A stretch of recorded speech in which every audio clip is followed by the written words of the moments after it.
Lump यअलम। पनाह मांगता हूँ अल्लाह के नाम के साथ शैतान मरदूद से। शुरू करता हूँ अल्लाह के नाम के साथ जो बड़ा मेहरबान निहायत रहम करने वाला है।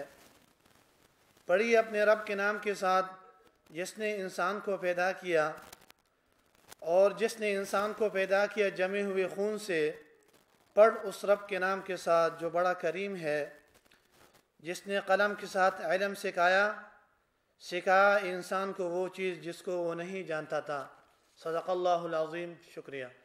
बिस्म ने हमेशा ये कोशिश की है कि बुनियादी अहम चीज़ों पर अपने बेनिफिशरीज़ की और सबकी रहनुमाई और आगाही फराहम की जाए। आज भी हमारे यहाँ इस तकरीब का मकसद बच्चों के तहफ़्फ़ुज़ की बारे में आगाही फराहम करना है। बिस्म मैनेजमेंट ने यह बहुत ज़रूरी समझा कि बेनिफिशरीज़ को और हम सबको इस बारे में आगाही फराहम की जाए ताकि हम अपने बच्चों का मुस्तकबिल महफूज बना सकें। सबसे पहले मैं इस्तकबालिया कलमात के लिए दावत देती हूँ सेक्रेटरी बिस्म उमर हमीद खान साहब को। इस चीज़ की अपॉलॉजीज़ करते हैं कि हम लेट आपको यहाँ पे पहुँचे और आप लोगों को इंतज़ार करना पड़ा। वज़ीर ममलकत व चेयरपर्सन BISP मोहतरमा मारवी मेमन साहिबा, मोहतरम फैसल कुरैशी, मोहतरम हसन सुमरो साहिब और मोहतरमा सबात रियाज साहिबा और BISP फैमिली, अस्सलाम वालेकुम। मुझे अक्टूबर 2017 में BISP सेक्रेटरी की जिम्मेदारी सौंपी गई। मेरे लिए BISP अपनी फैमिली की हैसियत रखता है। BISP 54 लाख मुस्तहिकीन ख़ानदानों को 4,834 रुपये सहमाही माली इमदाद फराहम करता है। इसके साथ साथ वसीला तालीम जैसे प्रोग्राम के ज़रिए 18 लाख बच्चों को भी तालीम की मद में स्टाइपेंड्स फराहम किए जाते हैं।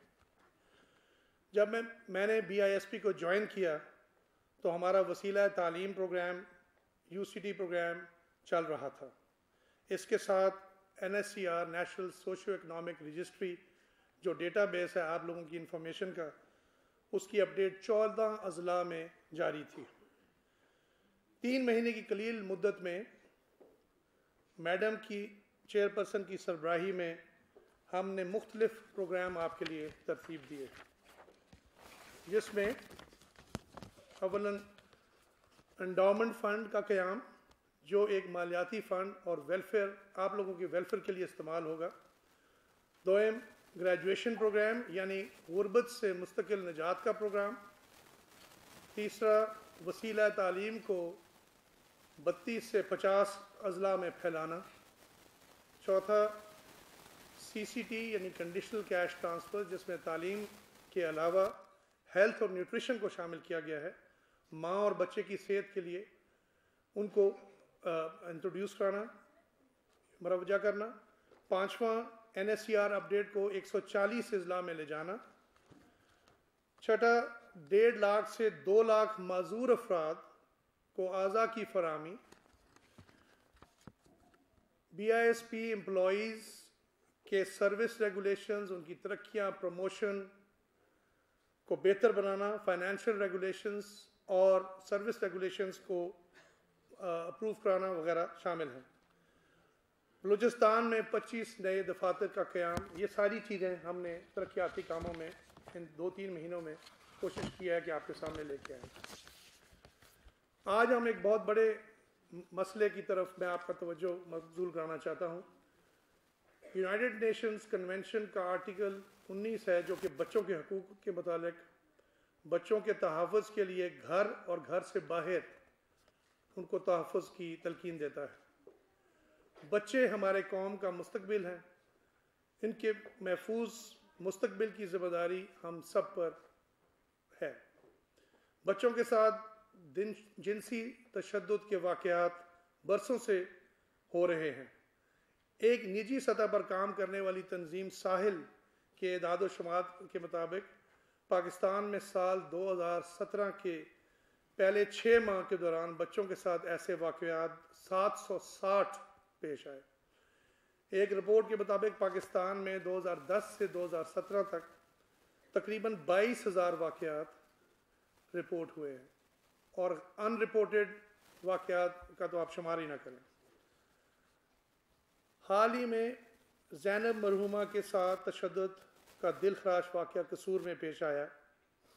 कौन सा दिल है जो इस वाक़े से माइल नहीं हुआ। हमारे मुल्क में ये नासूर कुछ अरसे से बहुत बढ़ गया है। इस बुराई का ताल्लुक अमीर और गरीब से यकसां जुड़ा हुआ है। शायद गुर्बत में ये चीज़ ज़्यादा नुमायाँ हो जाती है क्योंकि हम अपने बच्चों को ज़्यादा एक्सपोज करते हैं, ज़्यादा उनको कामों के लिए बाहर भेजते हैं, तो इसलिए हमें ज़्यादा केयरफुल रहना चाहिए, ज़्यादा हमें उनकी ख्याल करना चाहिए। ऐसी माशरती बुराइयों से बचाव और उसका तदारुक सबसे बड़ा मसला है। आज सवाल यह है कि हम अपने बच्चों के लिए जो कुछ कर रहे हैं क्या वो काफ़ी है? क्या BISP के सेफ्टी नेट में तशद्दुद का अंसर हम शामिल कर सकते हैं? ये हम अपने प्रोग्राम में भी इस चीज़ का जायज़ा लेंगे। बतौर वालिदैन हम सब पर फ़र्ज़ है कि हम ना सिर्फ अपने बच्चों की अच्छी तरबियत करें बल्कि उनके तहफ़्फ़ुज़ और आगाही उनको भी दें। वालिदैन को चाहिए कि वे बच्चों के साथ खुले मजाज से ओपन माइंडेड रवैया रखें कि ताकि बच्चे उनसे कोई भी बात ना छुपाएं और अपने मसाइल आपके साथ हर वक्त शेयर करें। अगर आप महसूस करें कि आपका बच्चा उदास या खामोश है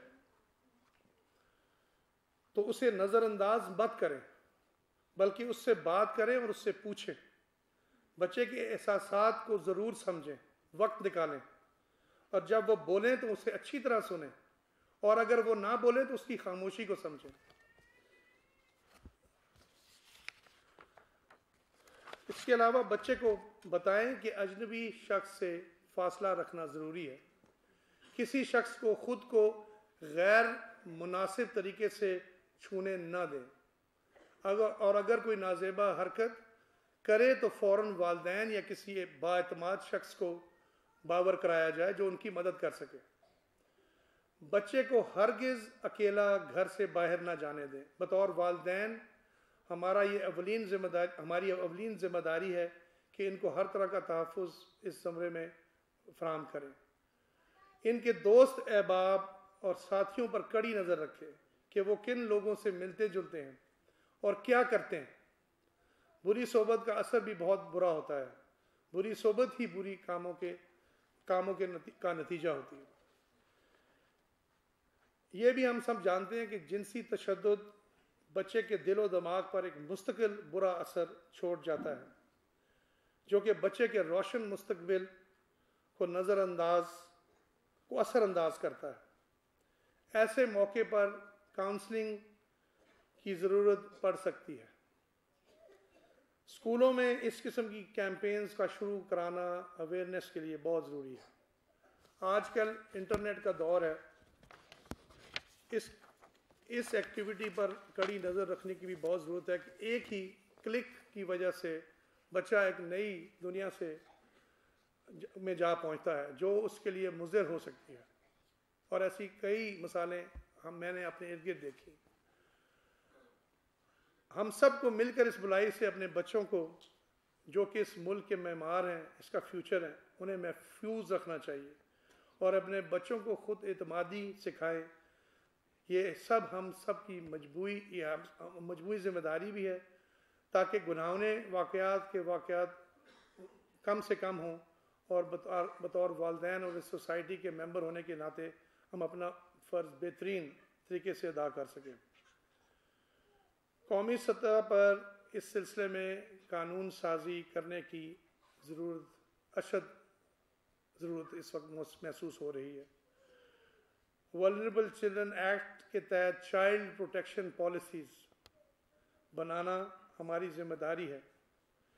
इस पॉलिसी के अहम जुज़ में awareness, prevention, reporting, child parent therapy, cognitive therapy, monitoring, accountability, तमाम आंसर मौजूद होने चाहिए। ये सब हमारी अखलाकी, कौमी और कानूनी जिम्मेदारी है। आखिर में मैं ये कहूँगा कि आइए आज हम बिस्प के 54 लाख मुस्तहिकीन के साथ मिलकर इस बात का आहादा करें कि हम अपने बच्चों को बेहतरीन से बेहतरीन मुस्तकबिल देंगे और उनकी ज़िंदगी में कोई असर नहीं। अल्लाह ताला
कि वो आएँ और अपने ख्यालात का इजहार करें।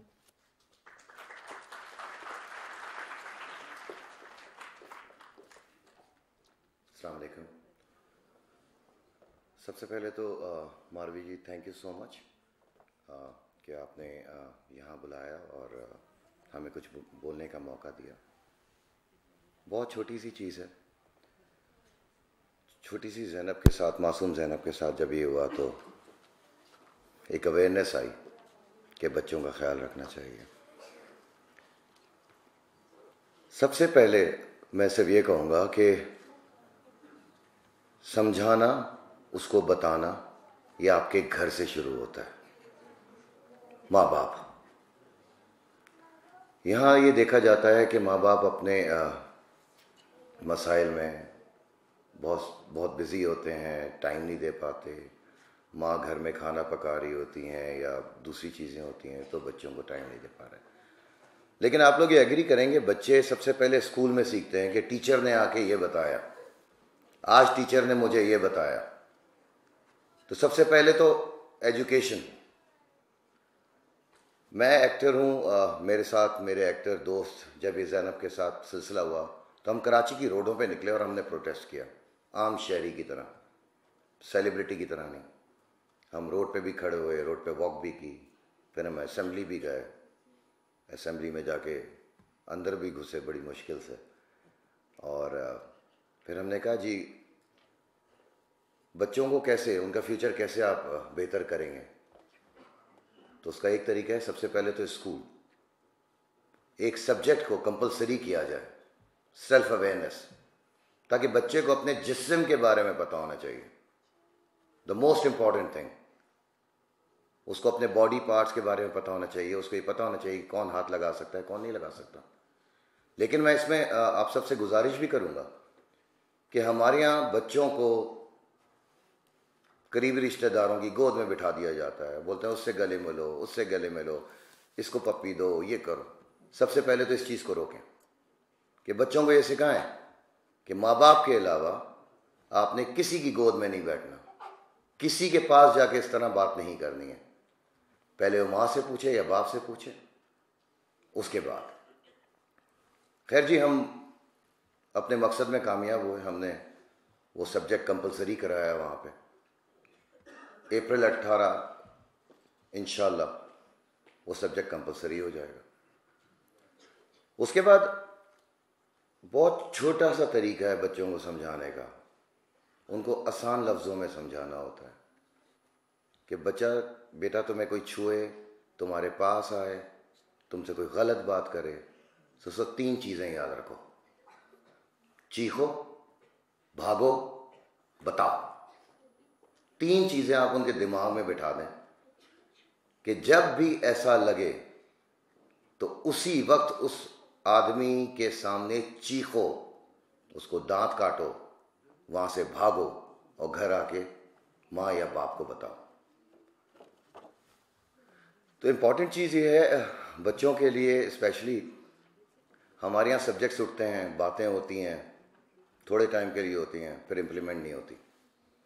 इम्प्लीमेंटेशन की बहुत ज़रूरत है। हमारे यहाँ मीडिया बहुत स्ट्रॉन्ग है, बहुत सारे चैनल्स हैं।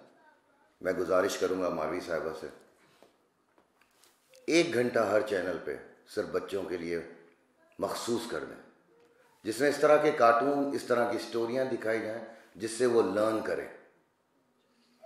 बहुत सारे बच्चे इससे सीखेंगे और एक बच्चों का टाइम हो जाएगा, चाहे वो 5 से 6 हो या 4 से 5 हो, वो हर चैनल पे चले, क्योंकि ये हम सब की जिम्मेदारी है। बच्चे हमारा फ्यूचर हैं। आज बच्चा मोबाइल पे, social media, he knows everything, थोड़ी सी उम्र वाले, उनको डराएं मत कि जी ये हो रहा है, ये हो रहा है, ये हो रहा है। उनको सिर्फ सिखाएं, क्योंकि सिखाने से, उनको तरबियत देने से ही उनका फ्यूचर बेहतर होगा। वरना स्कूल जाते हुए डरेंगे, किसी से बात करते हुए डरेंगे। कॉन्फिडेंस भी लाना है आपने, लेकिन ये सब चीज़ें शुरू होंगी आपके अपने घर से पहले। तो अपने बच्चों को इतना स्ट्रांग बनाएं, इतना स्ट्रांग बनाएं, उनको वक्त दें, उनके एक एक चीज़ को बताएं कि जी गर्दन से नीचे कोई भी छूता है, कोई भी हाथ लगाता है, उसको उसी वक्त मना कर दो। बहुत सिंपल सी बात, उसके बाद चीखो, भागो, बताओ। Thank you. साहब, बच्चों पर जिनसी तशद्दुद सबसे बड़ा जुर्म है। विस्प ने आज आपके लिए यहाँ एक मायनाज वकील को भी बुलाया है ताकि वो आपको इस मसले में रहनुमाई कर सके कि अगर किसी के साथ खुदा ना खास्ता कुछ ऐसा वाक़या पेश आए तो उसके बारे में।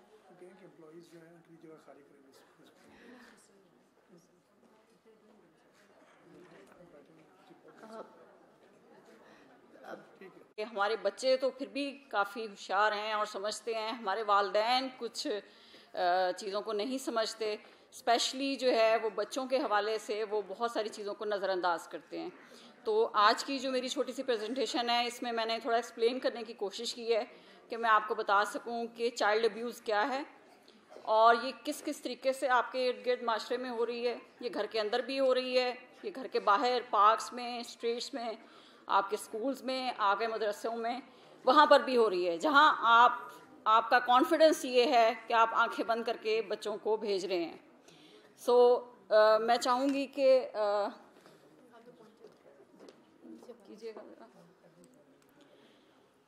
इस सेशन में मैंने फोकस किया है सेक्सुअल अब्यूज़ के ऊपर और फिज़िकल वायलेंस के ऊपर, लेकिन ये ज़रूरी नहीं है कि ये सेक्सुअल और फिज़िकल वायलेंस जो है ये बच्चों और बच्चों के साथ हो, ये हमारी ख़वातीन के साथ भी है। मैं इस चीज़ का फ़ायदा उठा रही हूँ कि यहाँ पे बड़ी तादाद में मेरी बहनें यहाँ पे मौजूद हैं और वो इस चीज़ से उनको काफ़ी जो है अवेयरनेस मिलेगी। है क्या child abuse? All form of physical violence, यानी तमाम तरह का जिसे जिस्मानी तशद्दुद कहा जाता है वो इसमें शामिल है, जिसमें सेक्सुअल वायलेंस भी है। इसके अलावा ज़हनी और जो साइकोलॉजिकल जिसे नफ्सियाती तशद्दुद कहते हैं वो भी चाइल्ड अब्यूज़ में शामिल होता है। अब देखें कि हम जब बात करते हैं कि बच्चों के साथ क्या ऐसा जिसे हम कहते हैं ना कि ज़हनी और नफ्सियाती तशद्दुद, जिसके ऊपर मैं ज़्यादा फोकस कर रही हूँ, यहाँ से शुरू होते हैं कि जब बच्चे नज़रअंदाज होते हैं घरों में, बच्चे बाहर ज़्यादा टाइम स्पेंड करते हैं और फिर वो ऐसी सोहबत में, ऐसे लोगों में घिर जाते हैं कि जो फिर इवेंचुअली उनको फ़िज़िकल और सेक्सुअल वायलेंस की तरफ ले जाते हैं। तो ये बहुत बड़ी वजह है कि अगर हम अपने बच्चों को नफ्सियाती तौर पर और ज़हनी तौर पर अपने करीब रखें, वालिदैन उनको फोकस करें, तो हो सकता है कि हमारे पास फ़िज़िकल और सेक्सुअल वायलेंस के केसेस कम हो जाएं। क्योंकि ये मैं मानती हूँ कि हमारे मुल्क में लॉ कम है, लेकिन लॉ जितने भी आप बना लें, जब तक आप प्रिवेंशन की तरफ नहीं जाएंगे, जब तक आपकी अपनी अवेयरनेस नहीं बढ़ेगी, उस वक्त तक आपके लॉज की इम्प्लीमेंटेशन नहीं हो सकेगी। क्योंकि इस वक्त भी जो कवानीन पाकिस्तान में मौजूद हैं उन पर भी उस तरह से अमल नहीं हो रहा, क्योंकि हमारे यहाँ लोग उस तरीके से या तो अवेयर नहीं हैं या फिर वो उसमें जाते नहीं हैं, उसमें प्रोसीड नहीं करते और वापस हो जाते हैं या कॉम्प्रोमाइज़ करने की तरफ चले जाते हैं। फॉरवर्ड कीजिएगा। इसमें सेक्सुअल अब्यूज़ में 3-4 चीज़ें हैं, जिसमें एक रेप है, अटैम्प्ट टू रेप है, सोडोमी है, चाइल्ड प्रोस्टिट्यूशन है। ये चीज़ इस वक्त पाकिस्तान में सबसे ज़्यादा जो कॉमन हो रही है वो चाइल्ड प्रोस्टिट्यूशन है। वो बच्चे जो घरों से नज़रअंदाज होने की वजह से मिस होते हैं, निकल जाते हैं, वो बच्चे इवेंचुअली उन ग्रोहों के हाथ में जाते हैं जो फिर उनको चाइल्ड प्रोस्टिट्यूशन की तरफ लेके जाते हैं। ठीक है। इसी तरीके से इमोशनल और साइकोलॉजिकल अब्यूज़ में मैंने जो इलीगल डिटेंशन और कन्फाइनमेंट की बात की है, ये स्पेशली उस हवाले से है क्योंकि हम काम करते हैं ओवरऑल बच्चों की एवरी काइंड ऑफ प्रोटेक्शन, जिसमें वो बच्चे भी शामिल हैं जो घरों में हैं, इनोसेंट हैं, विक्टिम होते हैं ऐसे इंसिडेंट्स के। इसके अलावा वो बच्चे भी जो किसी वजह से, निगलेक्ट होने की वजह से किसी जुर्म में इन्वॉल्व हो जाते हैं या ऐसे गनौने लोग जो हैं उनको जानबूझ के जराइम में मुलव्वस कर लेते हैं। क्योंकि मैं तकरीबन पूरा साल जेल विज़िट करती हूँ और स्पेशली मैं बच्चों की जेल्स विज़िट करती हूँ, तो वहाँ मैं देखती हूँ बहुत सी ऐसी ख़वातीन हैं जो अपने जिनके छोटे बच्चे यानी कि 12, 13, 14 साल के बच्चे जेलों में हैं, लेकिन उन्हें नहीं ये पता कि इनके बच्चों को एक स्पेशल लॉ डील करता है और उसके तहत उनको प्रोटेक्शन हासिल है और वो कानून जो है वो एक आम जो क्रिमिनल लॉ है उससे फ़र्क है।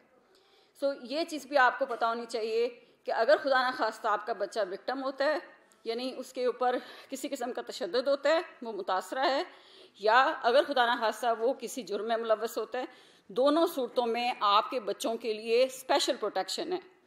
वो कानून हर लिहाज से आपको देगा, लेकिन आपका उससे अवेयर होना ज़रूरी है। इसके अलावा एक्सप्लॉयटेशन है, जिसमें चाइल्ड लेबर है, ट्रैफिकिंग है।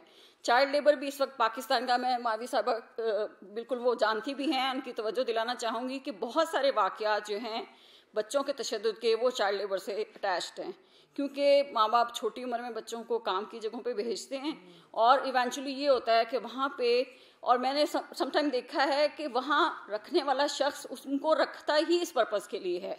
उसे पता है कि इतना छोटा बच्चा काम नहीं कर सकता, लेकिन उसका जो इल मोटिव है वो इसलिए उस बच्चे को एंगेज करता है कि उसने उसको किसी और पर्पज़ के लिए यूज़ करना है।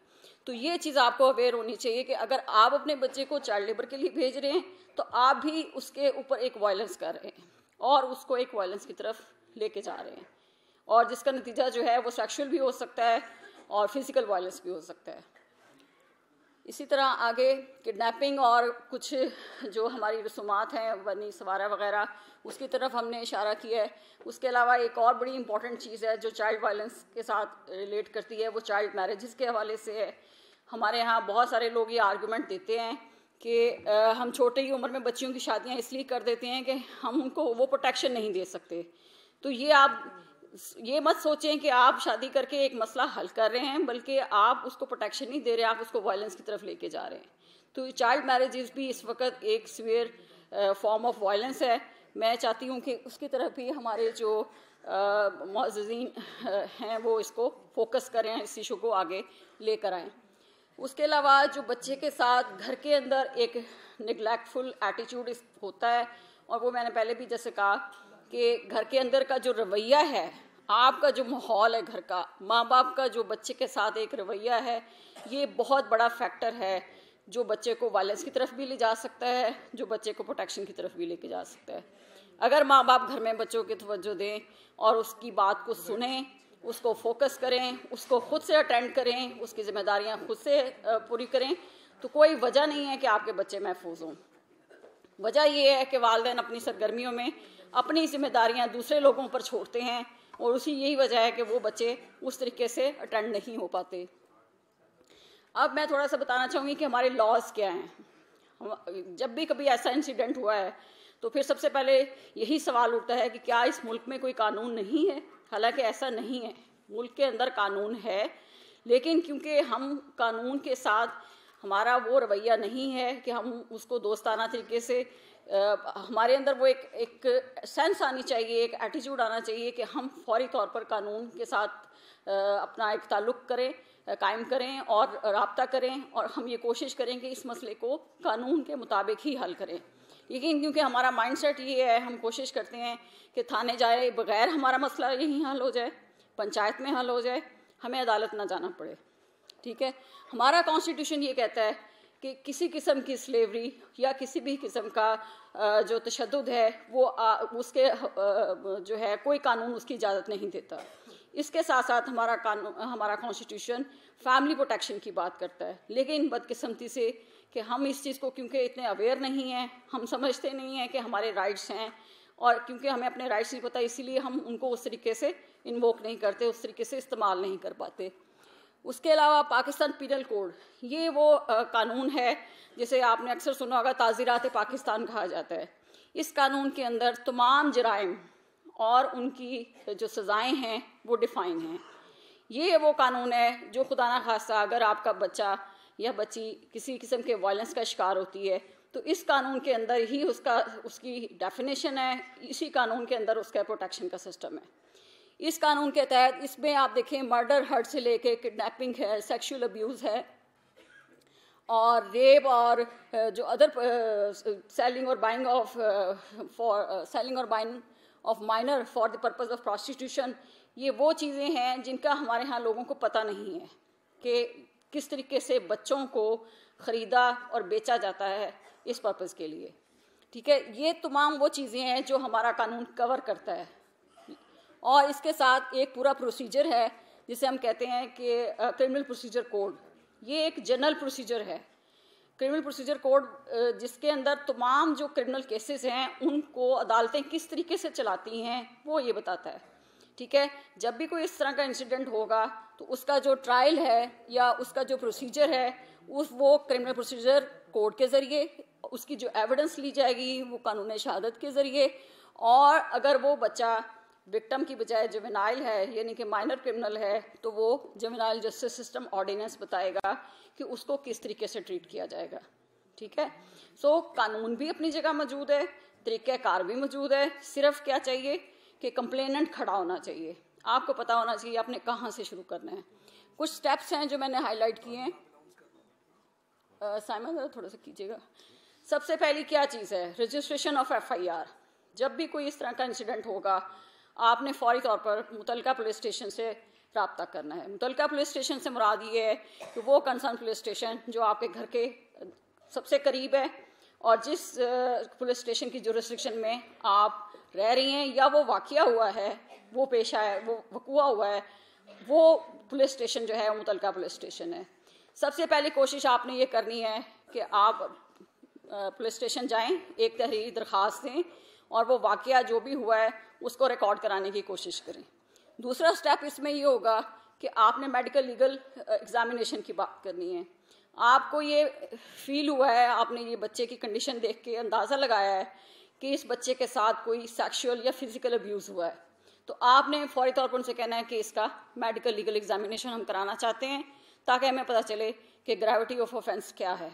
ठीक है, उसका तरीक़ाकार भी यही होता है कि आप थाने जाते हैं, अपना पूरा इंसिडेंट उनको बताएंगे, वो आपका रिकॉर्ड करेंगे और आपको मेडिकल लीगल एग्जामिनेशन के लिए बच्चे को ले जाने के लिए कहेंगे।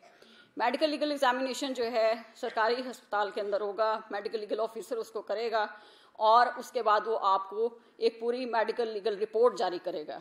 उस रिपोर्ट के ऊपर आपकी सारी FIR बेस करती है।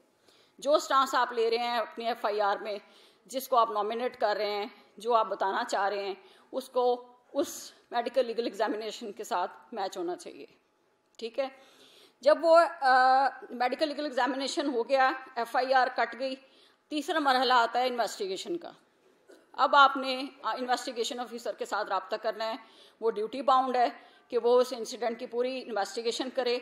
वो आपसे भी इस हवाले से मालूमात लेगा, आपको जो शुबा है या आपके जहन में जो सवालात हैं वो भी आप बताएं, लेकिन जो चीज़ इम्पॉर्टेंट है वो ये है कि आप साथ साथ ये देखते रहें कि क्या इन्वेस्टिगेशन आपके मुताबिक हो रही है या नहीं। अगर इन्वेस्टिगेशन ऑफिसर जो है वो सही इन्वेस्टिगेशन नहीं कर रहा, या सही लोगों को इंटेरोगेट नहीं कर रहा, या उन लोगों को इंटेरोगेट नहीं कर रहा जिनको आप चाहते हैं, जिनका आपके जहन में शुबा है, तो फिर आप उस इन्वेस्टिगेशन ऑफिसर को चेंज करा सकते हैं। ठीक है, मेरा ये स्टेप आपको बताने का मकसद ये नहीं है मैं आपको कानून पढ़ाऊँ, मैं सिर्फ आपको स्टेप इसलिए बता रही हूँ कि ये एक थोड़ा सा टाइम टेकिंग प्रोसेस है, लेकिन स्टेप बाय स्टेप है। जैसे ही आपकी इन्वेस्टिगेशन मुकम्मल हो जाती है, चलान सबमिट होता है अदालत में। ठीक है, उसके बाद ट्रायल शुरू होना है। उसमें ये भी हो सकता है कि वो मुलज़िम गिरफ्तार होकर अदालत में पेश हो जाए और उसको जुडिशल रिमांड पे यानी हवालात में भेज दिया जाए और ट्रायल शुरू कर दिया जाए। इस दौरान आपको ये पता होना चाहिए कि मुलज़मान जो हैं वो ज़मानत कराने की कोशिश करते हैं। आप ये भी कर सकते हैं इस स्टेज पे कि उसकी ज़मानत को रोकें। अगर ऐसी ज़मानत हो गई है तो आप उसकी कैंसलेशन के लिए भी जा सकते हैं। गिव अप करने की ज़रूरत नहीं है, परेशान नहीं होना कि उसकी ज़मानत हो गई है, आप उसकी कैंसलेशन के लिए भी जा सकते हैं, क्योंकि जब भी मुलज़िम की ज़मानत होती है वो कंडीशनल होती है, वो कुछ टर्म्स के तहत होती है। आप अदालत को दरख्वास्त दे सकते हैं कि ये उसकी वायलेशन कर रहा है और इसकी ज़मानत कैंसिल की जाए। ट्रायल शुरू होगा, सबसे पहले जो है एविडेंस आएगी, आप अपनी पूरी एविडेंस देते हैं, उसके बाद डिफेंस का आएगा और ट्रायल कंक्लूड होने के साथ अदालत फैसला कर देगी। जब आपका केस डिसाइड हो जाता है, फैसला हो जाता है, तो आपके पास फिर भी ये राइट है, अगर आप समझते हैं कि आपका फैसला वो नहीं हुआ जो होना चाहिए था या सज़ा कम है, तो आप उसके खिलाफ अपील में जा सकते हैं। ये प्रोसीजर मेरा आपको बताने का मकसद ये था कि ऑल्दो कि ये थोड़ा सा लंबा और टेक्निकल है, लेकिन ये प्रोसीजर वो है कि जो अगर आप एक दफ़ा कर लें तो इससे बहुत से लोग जो हैं वो ना सिर्फ सबक सीखेंगे और आपका जो मुलज़म है वो बच के कहीं नहीं जा सकता। अगर आपने टाइमली ये सारे स्टेप्स लिए हैं, आपकी रिपोर्ट टाइम से हुई है, आपका मेडिकल एग्जामिनेशन टाइम से हुआ है, तो ये मुलज़म के लिए बहुत मुश्किल है कि वो इस केस में से बच के निकल सके, क्योंकि ये अब्यूज़ के केसेस में, सेक्सुअल अब्यूज़ के केसेस में, फिज़िकल हर्ट के केसेस में स्पेशली ये दो चीज़ें बहुत मैटर करती हैं। ये चीज़ें आप अपने जहन में रखें, और जब भी कभी कोई ऐसा इंसिडेंट हो, आपने घर में छुप करके बैठ नहीं जाना, आपने इसको इंसल्ट नहीं समझना, फौरी तौर पर आपने कोशिश करनी है कि नेक्स्ट मोमेंट आप थाने में खड़े हों, क्योंकि जितनी जल्दी सेक्सुअल अब्यूज़ का केस रिपोर्ट होगा, उतनी जल्दी उसका मेडिकल एग्जामिनेशन होगा और उतना ही वो केस स्ट्रॉन्ग होगा। Thank you very much. हमारे पास एक वीडियो मैसेज रिकॉर्डेड है जो कि एक फैमिली थेरेपिस्ट का है, और किस तरह जिनसी तशद्दुद बच्चे की ज़िंदगी पे असरअंदाज होता है। ये उसमें पेरेंट्स का क्या रोल हो सकता है, उस पर मैं थोड़ी सी बात करना चाहूँगी। एक तो पेरेंट्स को बच्चों के साथ उनकी बॉडी अवेयरनेस पे काम करना चाहिए, जिसका मतलब है कि उन्हें बच्चों को बॉडी पार्ट्स को लेबल करना चाहिए सही नामों से, बायोलॉजिकल नेम से। दूसरा, उनको बताना चाहिए कि क्या प्राइवेट पार्ट्स हैं, between the organ between the legs, your chest and your behind up are your private parts. ये बताना चाहिए कि प्राइवेट पार्ट्स होते हैं, वो पार्ट्स जो कवर्ड होते हैं और उनको ना कोई टच कर सकता है और ना कोई देख सकता है, सवाए अम्मी अबू के या कोई हेल्थ केयर गिवर जो under supervision. So body awareness is first thing. फिर बच्चों को गुड टच और बैड टच की डिफ्रेंसिएशन समझानी चाहिए, बात करनी चाहिए कि किस किस्म के गुड टच होते हैं और किस किस्म के बैड टच होते हैं। धक्का देना, प्राइवेट पार्ट को टच करना, या ऐसा कोई भी टच जो आप नहीं चाहते वो बैड टच में आता है, और ऐसा कोई टच जो आपको जिस तरह हाथ मिलाना या अच्छे जिस तरह प्यार करना या इवन यहाँ प्यार करना जो आपको अच्छा लगे, वो उनको टच में आता है। तो उसकी डिफ्रेंशिएशन जो है ना, फ़र्क तरीक़ों से, फ़र्क एग्जाम्पल से एक्सप्लेन करना बच्चे के लिए बहुत इंपॉर्टेंट है। फिर concept of privacy is also very important कि अगर आप बाथरूम में हो तो आपकी एरिया वो प्राइवेट एरिया है, वहाँ कोई नॉक के बगैर नहीं आ सकता। अगर आप कपड़े बदल रहे हो तो you have the right for privacy, उस वक्त कमरे में कोई ना आए। तो कॉन्सेप्ट ऑफ प्राइवेसी जो है ना, वो बच्चे मेंटेन करना भी बहुत इम्पॉर्टेंट है। फिर हमारे यहाँ पर बच्चों से ना बात नहीं करते बेसिकली पेरेंट्स, बिल्कुल भी। अगर कोई बच्चा सवाल करे तो उसको चुप करा देते हैं, ये कह के नहीं बेटा आपका ये अभी तो आप बड़े छोटे, आपको तो समझ आए। अगर वो सवाल कर रहा है तो इसका मतलब है कि उसके जहन में मतलब बात आ गई है या उसने कहीं से सुन ली है, और इससे बेहतरीन क्या होगा कि आप उस चीज़ को क्लियरफाई करें या आप उस चीज़ को बेहतर तरीके से समझाएं उसकी एज अप्रोप्रिएटली। तो अगर आपका बच्चा आपके पास कोई कंसर्न किसी किस्म का भी लाता है, आप उससे बात करें, उसको शट डाउन ना करें या उसको शेम ना करें, बिकॉज अगर आप ये करेंगे तो वो आपके पास नहीं आएगा। तो वो एक स्पेस जो क्रिएट करनी है ना अपने और अपने बच्चे के दरमियान, ताकि उसको कोई भी मसला हो वो आपसे आके डिस्कस कर सके, ये ना सोचे कि अम्मी अबू ने चुप करा देना है या डांट देना है। तो that is one of the biggest things जो सिर्फ अब्यूज़ में नहीं, दुनिया मतलब ज़िंदगी की किसी भी डिस्ट्रेसफुल सिचुएशन में ये बच्चा उस स्पेस को इस्तेमाल कर सकता है। These are some of the very basic things जो अगर हम as practice करना शुरू करें as वालिदैन, then तो हम बच्चों की बहुत सी मुश्किलात में उनके पार्टनर्स बन सकते हैं, उनके एडवाइजर्स बन सकते हैं, उनको हेल्प कर सकते हैं, उनको गाइड कर सकते हैं। I hope this helps. Thank you very much. बोल रही हूँ यूनिट से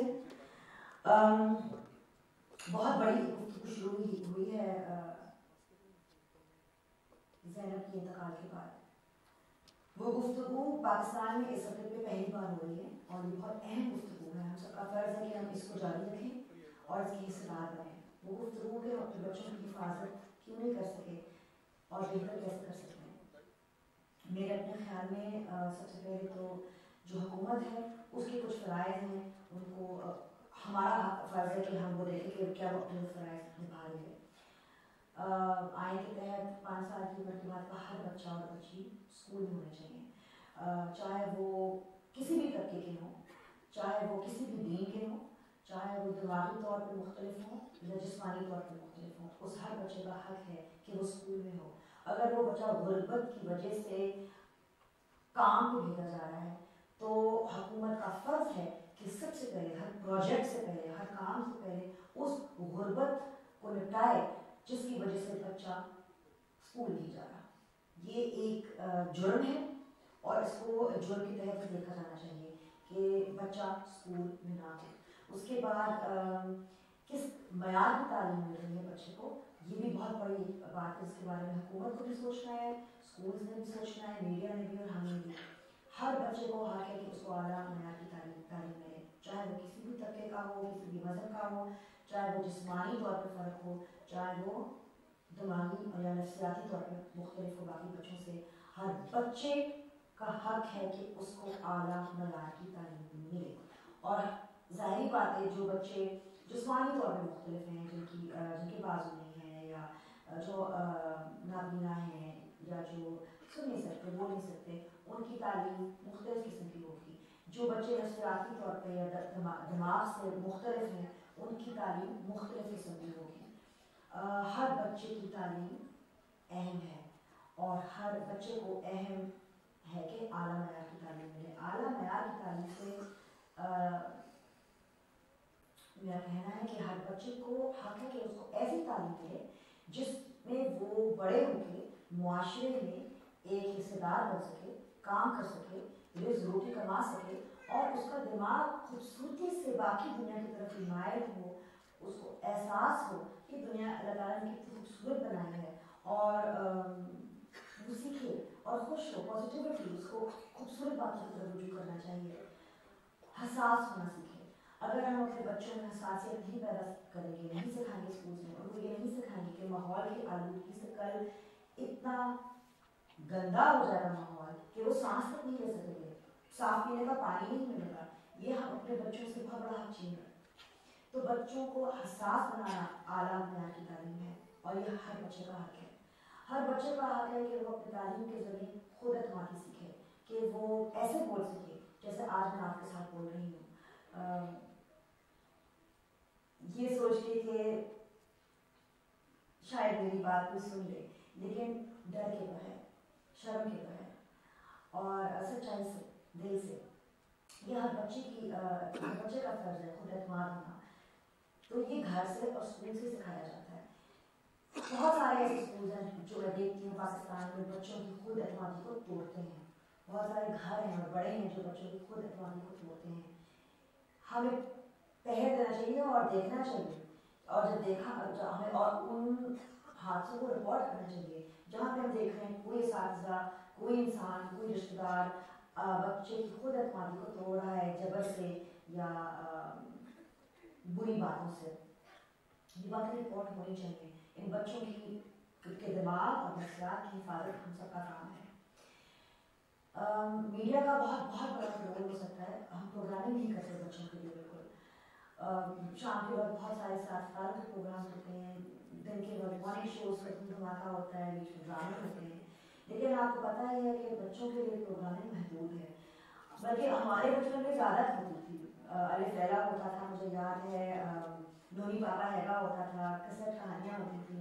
अब जबकि दुनिया इतनी बड़ी, इंटरनेट के ज़रिए और इंफॉर्मेशन के ज़रिए छोटी हो गई है, चीज़ आसान हो गई है बताना, प्रोग्रामिंग हमारे बच्चों के लिए इतनी बुरी हो गई है। ये प्रोग्रामिंग नहीं होती कि आप बाहर के कार्टून को स्टॉप कर दें बच्चों के लिए। नहीं, बच्चों के लिए मेहनत करनी चाहिए चैनल्स को, उनको दिखाना चाहिए। साइंस के प्रोग्राम दिखाएं, ज्योग्राफी के प्रोग्राम दिखाएं, समुद्रों के और पहाड़ों के और अल्लाह ताला की कुदरत के प्रोग्राम दिखाएं।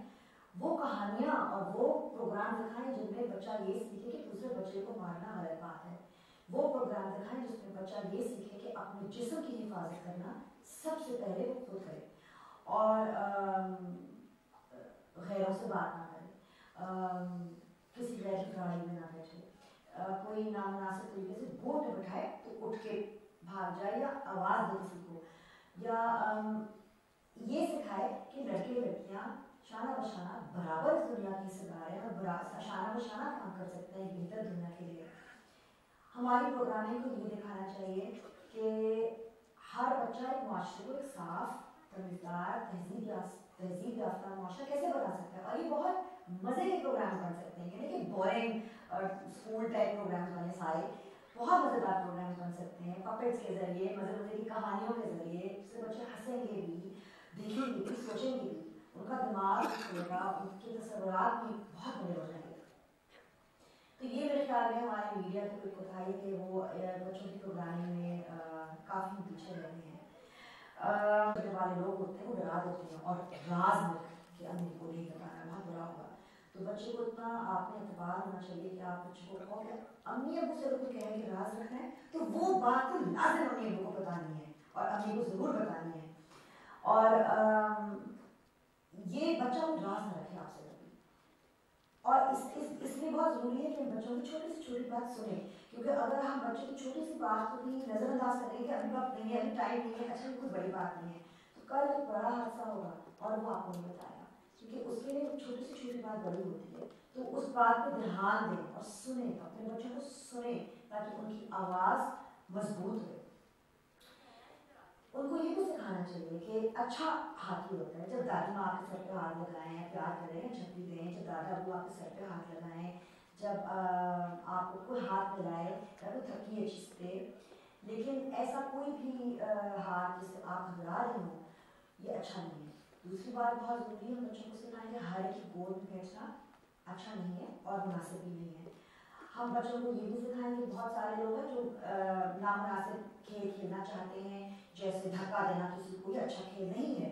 उसी तरह से ऐसा कोई खेल जिसमें कोई आपके जिस्म के उन हिस्सों को हाथ लगाना चाहे या अपने उन जिस्म के हिस्सों तक हाथ लेके जाए, वो नामुनासिब खेल नहीं है, ये खतरनाक खेल थे और इनसे आपको तकलीफ पहुँच सकती है। इसलिए अम्मी अबू को फ़ौरन बताएं। बच्चों को आप पे एतबार होना चाहिए। आप अपने बच्चों का सेफ हाउस है, हिफाजत हाउस है, उनको आपसे हिफाजत फराहम हुई है।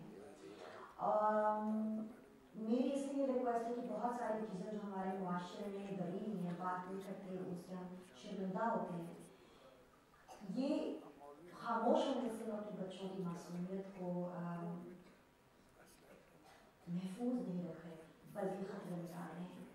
तो तरीके से, बहुत तरीके से, जिसमें बच्चों की मासूमियत ठेस ना पहुँचे। कोई ऐसी बात बताने की जरूरत नहीं है जिनसे जो वक्त पहले उनको बताने की कोई ऐसी बात की जरूरत नहीं है जिनसे उनकी मासूमियत को ठेस लगे, लेकिन तरीके से और प्यार से और आराम से उनको हम सिखा सकते हैं अच्छे बुरे हाथ के बारे में। अगर खुदा न खास्ता आपका बच्चा आपको आके बताए कि किसी ने उसको बुरे हाथ से बुरा हाथ लगाने की कोशिश की या बुरी नज़र से देखा या कोई ऐसी बुरी गलत बात की, तो पैनिक नहीं करना, क्योंकि अगर आप घबराएंगे और वो घबराहट वाज़ेह होगी आपके चेहरे पे, बच्चा घबराएगा और शायद दूसरी बार खुदा न खास्ता आपको आके नहीं बताएगा। तो बड़े ही तहम्मुल से उसकी बात सुने और कि अच्छा, सबसे पहले तो शाबाश कि आपने मुझे आगे ये बात बताई, और आपको स्वाद मिलना चाहिए कि आप इतने अच्छे बच्चे हैं कि आप अम्मी अब्बू को हर बात आके बताते हैं। और मैं बहुत प्राउड हूँ, बड़ा फख्र महसूस हो रहा है कि मेरा बेटा या मेरी बेटी अपने जिस्म पर अपने आप का इतना अच्छा ख्याल करना चाहता है, चाहती है। दूसरी बात, आप फिक्र करने की जरूरत नहीं है, उस शख्स से आपने दूर रहना है, बिल्कुल दूर रहना है, और घबराने की जरूरत नहीं है, क्योंकि अब अम्मी सब कुछ ठीक कर लेंगी। कैसे ठीक करेगी बस आपको फिक्र करने की जरूरत नहीं है, अम्मी दुआ मांग के सब कुछ ठीक कर लेंगी, कोई आप दोबारा नहीं करेगा। उसके बाद बच्चे के पीठ पीछे इस बच्चे को पता हुए बगैर बच्चे को का दिमाग कहीं और लगा दें, उसका दिमाग उस हादसे पे उस चीज़ पे नहीं रहना चाहिए, उसको हिफाजत की एक फीलिंग दें। और उसके बाद जिस इंसान ने आपके बच्चे के ऊपर कोई नजर लगाई, जिस इंसान ने आपके बच्चे के दिल के अंदर शक पैदा किया, डरे मत, उस इंसान से मुखातिब हों या उसको रिपोर्ट करें और कहें कि इस इंसान को मेरे बच्चे से दूर रखना है, वरना मैं स्कूल बदल दूंगी, या उसमें अगर वो आपके घर में मुलाजिम है उसको घर से निकाल दूंगी, अगर वो आपका रिश्तेदार है तो आपका काम है कि आप देखें कि वो बच्चा कभी उस आदमी और किसके साथ अकेले ना हो। नजर रखें कि आपके रिश्तेदारों में, आपके दोस्तों में, इर्द गिर्द आपके बच्चों के दोस्तों के बारे में कौन सा वो बड़ा आदमी है, कौन से वो शख्स है जिनके साथ आपके बच्चे चुप हो जाते हैं, घबरा जाते हैं। नजर रखें इन चीज़ों पे, क्योंकि बच्चा हर बार सब कुछ नहीं बताता। मैंने ऐसे बच्चों के साथ काम किया है जिनके साथ स्कूल ना जाते हैं, मैंने ऐसे बच्चों के साथ काम किया है जिनके साथ दुकान जाते हुए या बाहर घर से निकलते हुए हादसे हुए हैं, ऐसे बच्चों को जो अवाम हुए हैं और उनके साथ हादसे हुए हैं, ऐसे बच्चों को जिनके अपने वालिद ने, अपने भाइयों ने, अपने कजन्स ने, अपने चाचे खाले खालू मामू या बाप के दोस्तों ने उन पे किसी किस्म की तशद्दुद की है, उनके दोस्तों के घर मर्दों ने तशद्दुद की है और बात से बच्चा नहीं बताता और आपको पता भी नहीं चलता। हर चीज़ पे नज़र रखना हमारा काम है। तो ये मेरी रिक्वेस्ट है आप सबसे कि अपने बच्चों में खुद एतमादी ज़रूर पैदा करें और एतबार पैदा करें। और एक जो मर्दानगी का एक ये चेहरा हमने बनाया हुआ है जिससे हमने मर्दों से उनकी इंसानियत छीनने की कोशिश की है, ये हमने मर्दों का हक छीना। और दुनिया की बहुत बात होती है और सही होती है और उनको हक है कि वो बोलें और उनको हक है कि वो खुद एतमाद हों और उनको हक है कि उन पर जबर ना किया जाए। लेकिन मर्दों का भी हक है कि उनकी अंदर की इंसानियत को दबाया ना जाए। ये कहना गलत है कि मर्द सिर्फ वो होता है जो जबर करता है, जो बंदूक के साथ नजर आता है, जो अपने जज्बात का इजहार नहीं कर सकता, जो रो नहीं सकता। नहीं, ये बिल्कुल गलत है। मेरे अब्बा बहुत हसास आदमी हैं और बहुत खूबसूरत आदमी हैं और आसानी से रोते हैं जब उनको अफसोस होता है किसी चीज़ पे, हमेशा नरमी से बात करते हैं, चिड़ियों से, जानवरों से, बच्चों से बेइंतहा मोहब्बत करते हैं। तो उनके अंदर कूट कूट की ममता भरी हुई है। तो हमारा मुआशरा जो है मर्दों से इंसानियत का ये हक छीनता है और ये उनकी हसासियत जो ये छीनी गई है उनको ये वापस लेनी चाहिए। हमारे लड़कों को हक है कि वो हसास हो, वो उनमें नरमदिली पैदा हो और ये जो झूठा चेहरा है मर्दानगी का ये हम अपने बच्चों को ना सिखाएं। गाँव में ये बात सिखाई जानी चाहिए क्योंकि ये सदियों से ये चेहरा बनता आ रहा है मर्दों का और बहुत वक्त लगेगा इसको बदलने में। लेकिन अगर हम अब नहीं शुरू करेंगे तो शायद ये कभी नहीं बदलेगा और मर्द हमेशा इसी तरह अपने आप को जबर का, तशद्दुद का हकदार समझेगा। और बहुत अच्छे प्रोग्राम मैंने देखे हैं यहाँ मलाइक में और ममालिक में जहाँ पे हम स्कूलों में बच्चों को सिखाते हैं कि ना कि सिर्फ लड़की खुद एतमाद हो और ताकतवर हो और अपना जिस्म का, अपने आप का ख्याल रखे, लेकिन हम लड़कों को भी सिखाते हैं कि अपने आप का और लड़कियों का ख्याल रखें। तो इसी तरह अगर लड़के लड़कियाँ जिम्मेदार शहरी बनेंगे ये सोचते हैं कि हमें दुनिया का भी ख्याल रखना है, हमें एक दूसरे का भी ख्याल रखना है और हम बराबर हैं। यहाँ पे कोई इक़्तिदार का खेल नहीं है कि ये मुझसे कमतर है और मैं कल इस पर जबर कर सकता हूँ। ये कौन होती है मुझे कहने वाली? ये बहुत ज़रूरी है कि हम ये हसासियत और ये इंसानियत अपने हर लड़के और लड़की में पैदा करें। पाकिस्तान बहुत खूबसूरत मुल्क है और हमारे बच्चे बहुत खूबसूरत हैं।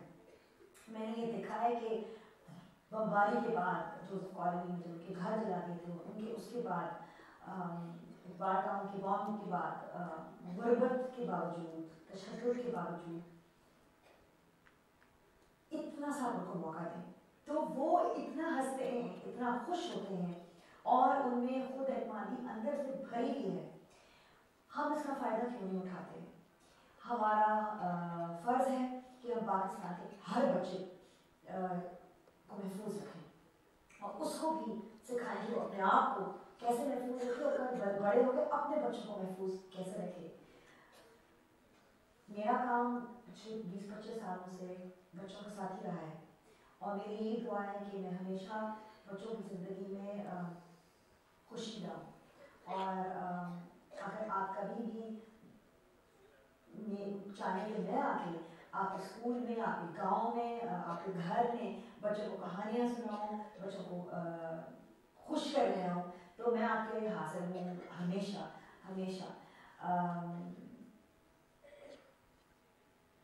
इब्न इंशान ने सवाल पूछा था कि ये बच्चा किसका बच्चा है? ये बच्चा मेरा बच्चा है, ये बच्चा आपका बच्चा है, ये बच्चा हमारा मुस्तकबिल है। पाकिस्तान जिंदाबाद।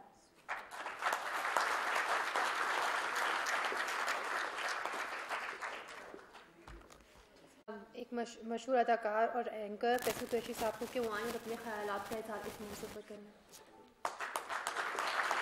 यहाँ पे बुलाने का, कुछ बात करने का। वैसी बहुत सारी बातें हो चुकी हैं और बच्चों के हवाले से, पेरेंट्स के हवाले से मैं हमेशा एक ही बात सोचता आया हूँ और सोचता रहता हूँ कि बच्चे पैदा क्यों करते हैं। सीधी सी बात है, इतने मसले मसाइल हैं तो बच्चे पैदा क्यों करते हैं, और बच्चे पैदा करते हैं तो इतनी शिकायतें क्यों करते हैं। आपस में भी लड़ते हैं तो सारा गुस्सा बच्चे पे निकालते हैं। शौहर अगर गुस्सा करता है, मारता है, तो उसका सारा गुस्सा बच्चे पे। माँ खाना नहीं देती तो उसका गुस्सा बच्चे पे। तो हर चीज़ का फोकस आके बच्चे पे क्यों रुक जाता है। बच्चा तो इंसान की सारी ज़िंदगी उस बच्चे के इर्द गिर्द घूमती है। बहुत सारे लोग जो अपने बच्चों से बेइंतहा मोहब्बत करते हैं, मेरा नहीं ख्याल कि वो ज़िंदगी में कुछ और सोचते भी हैं। हमने बहुत सारे जगहों की बातें की, लेकिन बहुत सारे इलाकों में जहाँ एक बहुत बड़ा मसला है कि स्कूल्स जो हैं वो 4-4 किलोमीटर, 5-5 किलोमीटर, 6-6 किलोमीटर दूर हैं और बच्चे पैदल जाते हैं वहाँ पे। और 2-3 बच्चे होते हैं जो मिलके बड़े लंबी वॉक करके स्कूलों तक जाते हैं। माएँ घर पे काम करती हैं, बाप जो हैं वो बाहर काम करते हैं, या माएँ और बाप दोनों मिलके खेतों में या जो भी काम कर रहे हैं वो लोग करते हैं। और बच्चों से भी काम करवाया जाता है। 10-10, 12-12, 15-15 बच्चे पैदा करके उनसे नालियों में से सोना ढूंढवाया जाता है, उनसे कचरे उठवाए जाते हैं, उनसे दूसरे काम करवाए जाते हैं। सो वही वाला सवाल कि बच्चे पैदा क्यों करते हैं। फिर बच्चों के इर्द गिर्द तो आपकी ज़िंदगी होनी चाहिए। बच्चे जब आपके होते हैं तो मेरा नहीं ख्याल कि हमें ये सोचना चाहिए कि हम बच्चों से वो काम करवाएं। अभी एक बात हो रही थी कि एक हक है बच्चों का कि वो तालीम हासिल करें। बच्चों का हक है कि वो एक अच्छी ज़िंदगी गुजारें। जब एक बच्चा पैदा होता है हम उसे सिर्फ एक बच्चा समझते हैं और ये समझते हैं कि वो हमारा बच्चा। ऐसा हरगिज़ नहीं है। आपने एक इंसान का बच्चा पैदा किया है जो आने वाले वक्त में इस माशरे का एक हिस्सा बनेगा, एक फ़र्द बनेगा। हो सकता है वो आने वाले वक्त में वसीम अकरम बन जाए, हो सकता है वो आने वाले वक्त में पाकिस्तान का सदर बन जाए, हो सकता है वो आने वाले वक्त में पाकिस्तान का कोई बहुत बड़ा नाम बन जाए। सो ये डिपेंड करता है पेरेंट्स के ऊपर, माँ बाप के ऊपर, कि कहीं से भी कोई बच्चा उठता है, चाहे वो पीले स्कूल में पढ़े, चाहे वो 1 लाख वाले स्कूल में पढ़े, वो कहीं से भी उठ के कहीं भी कुछ भी बन सकता है। लेकिन ये सारी बातें आके घूमती हैं उन माँ बाप के ऊपर जो अपने बच्चों की तरबियत बहुत अच्छे तरीके से करते हैं, जो उनका बहुत ख्याल रखते हैं। और ये आजकल जो सारी बातें चल रही हैं, कुछ लोग सोच रहे हैं, मुझसे भी कुछ लोगों ने शिकायत की कि यार फैसल भाई ऐसा लग रहा है जैसे हर कोई चोर है। तो मैंने कहा यार जब आपके घर की कोई चीज़ जाती है तो आप हर एक उस शख्स को जो आपके घर आता जाता है शक की नज़र से ही देखते हैं। तो चोरी तो हुई है। सेक्रेटरी साहब ने बताया तकरीबन 700-750 बच्चों के साथ ज़्यादती। क्या ये कम चोरी है? बहुत बड़ी चोरी है। सो मजबूरी हो गई हमारी उन रिश्तों पे भी शक करने की जिन रिश्तों के बारे में हम बड़े सीना चौड़ा करके कहा करते थे कि मामू है, चाचा है, ताया है, खालू है या बाप है। हम बड़ा सीना चौड़ा करके कहते थे ये बात। लेकिन आज इन चोरियों की वजह से डर से गए, हर एक को शक की नज़र से देख रहे हैं। सो ये बड़ा मुश्किल मरहला है हम सब के लिए। शायद हम सभी उसी ज़मरे में आ गए हैं कि वो शायद उस तरह से लोग हमें भी देखते हैं। पर हाँ, बचा जा सकता है। बहुत सारी अवेयरनेस के प्रोग्राम्स हो रहे हैं, बहुत सारी चीज़ें डिस्कस हो रही हैं। लेकिन ये मेरा ये एक छोटी सी दरख्वास्त मेरी ख़ास तौर से अपनी बहनों से है जो पीछे बैठी हुई हैं, जो इस वक्त बहुत दूर दूर से आई हैं, और ख़ास तौर से जो लोग भी यहाँ बैठे हुए हैं, जो मर्द हज़रात भी हैं और जो यहाँ पे बहुत हमारे मेहमान आए हुए हैं, उन सब से मेरी एक रिक्वेस्ट ये है, चाहे आपके घर पे कोई काम करने वाली भी है या आप अगर कहीं काम करते हैं, आपके बच्चे हैं, आप अपने बच्चों का ख्याल ऐसे रखें कि जैसे अल्लाह ताला का तोहफ़ा है। और बेशक ये अल्लाह ताला का तोहफ़ा ही है। जिनकी औलाद नहीं है उनसे पूछें कि ये क्या उनके ऊपर बीतती है जब उनकी औलाद नहीं होती। तो सो इस तोहफ़े को हम किस तरह से इस तरह ज़ाया करने के लिए छोड़ देते हैं कि वो सड़कों पे घूमते रहें, भागते रहें। बेशक कुछ ज़िम्मेदारियां हुकूमत की हैं जिसमें कोई शक नहीं है। खेलने के लिए ग्राउंड नहीं है, इस बात पे लोग शिकायत करते हैं। सिक्योर माहौल नहीं है, उस मामले पे लोग शिकायत करते हैं। हमारी बहन जो वकील साहबा है उन्होंने बहुत अच्छी यहाँ पे चीज़ें बताई। लोग कहते हैं कि जी हम FIR कटवाने जाते हैं, हमारी FIR नहीं कटती। 24 घंटे के अंदर अगर आप रिपोर्ट ना करवाएं प्रॉपरली, आप अपना टेस्ट ना करवाएं जिनके साथ इस तरह का वाक़या हुआ हो, तो सब कुछ ज़ाया हो जाता है। इसीलिए बच्चों की लाशें 4-4, 6-6, 8-8 दिन के बाद मिलती हैं, क्योंकि जो मुजरिम होता है वो बहुत अक्लमंद होता है। सो खुदा के वास्ते अपने बच्चों पे नज़र रखना बहुत ज़रूरी है, अपने बच्चों से बात करना बहुत ज़रूरी है, अपने बच्चों से दोस्ती करना बहुत ज़रूरी है। आपका बच्चा डरे ना, माँ से ना डरे, बाप से ना डरे, और माएँ ख़ास तौर से इस बात से मत डरें कि अगर हमारे शौहर को इस बारे में पता चल गया कि हमारे बच्चे को किसी ने इस तरह से हाथ लगाया तो वो जाके कत्ल कर देगा या वो पता नहीं क्या करेगा। मर्दों को भी चाहिए कि वो थोड़ा सा हौसले के साथ इस चीज़ को संभालें, इस चीज़ को लेके चलें कि अगर आपकी बीवी आपको ये बताती है या आपका बच्चा आपको ये बताता है तो भाई खुदा के वास्ते थोड़े से हौसले के साथ उस बात को सुनें, उस बात को समझें, उस शख्स का घर में आना जाना बंद करें, उस शख्स को मोहल्ले से निकालने की कोशिश करें, उस शख्स के बारे में रिपोर्ट करें। और मैं अभी ये सारी बातें सुन रहा था तो मेरे दिमाग में एक बात आई। मेरी बहन अमेरिका में रहती है, सो वो उसने छोटे से, उसका जो बेटा है 4 साल का और उसकी बड़ी बेटी है, तो उसने ऐसी प्यार से जो बेटे को ऐसे हाथ मारा 4 साल के बेटे को, तो उसकी जो बड़ी बहन थी बच्चे की, उसने कहा कि तुम ठीक हो या मैं 911 पे कॉल करूं। सो ये बात उन बच्चों के दिमाग में डाल दी गई। अब ये बात जो वालिदैन हैं वो भी डालते हैं, ये बात जिन स्कूलों में वो पढ़ते हैं वो भी डालते हैं। सो मैं यहाँ पे ये रिक्वेस्ट करना चाहता हूँ कि इस तरह की एक हॉटलाइन, इस तरह का एक नंबर, इस तरह की एक चीज़। Thank you so much sir, thank you so much, मैंने सुन लिया, thank you so much. So इस तरह की एक चीज़ होना बहुत ज़रूरी है, ताकि बहुत सारी जगहों पे ये हुआ कि बच्चे ने माँ बाप को बता भी दिया। जब मैंने शो किया मेरे पास उस दिन, आप यकीन नहीं करेंगे, मैं हैरान था, मेरे फेसबुक पे जितने मैसेजेस थे दुनिया भर से। छोटी छोटी लड़कियां जो ये कह रही थी कि मैंने अपने पेरेंट्स को बताया था। आप कहते हैं कि बच्चे पेरेंट्स को नहीं बताते। कहती मेरे बाप ने उस बात को रोक दिया क्योंकि वो उनकी बहन का हस्बैंड था, मेरी बहन का घर ख़राब हो जाएगा। कहती लेकिन मेरी ज़िंदगी ख़राब हो गई। पर सगे बाप ने जो भी किया या जिस तरह के लोग ये सब कुछ करते हैं, माएँ रोकती हैं, बाप रोकते हैं इस तरह की चीज़ को। यार औलाद से बढ़कर है क्या दुनिया में? ये बताइए मुझे।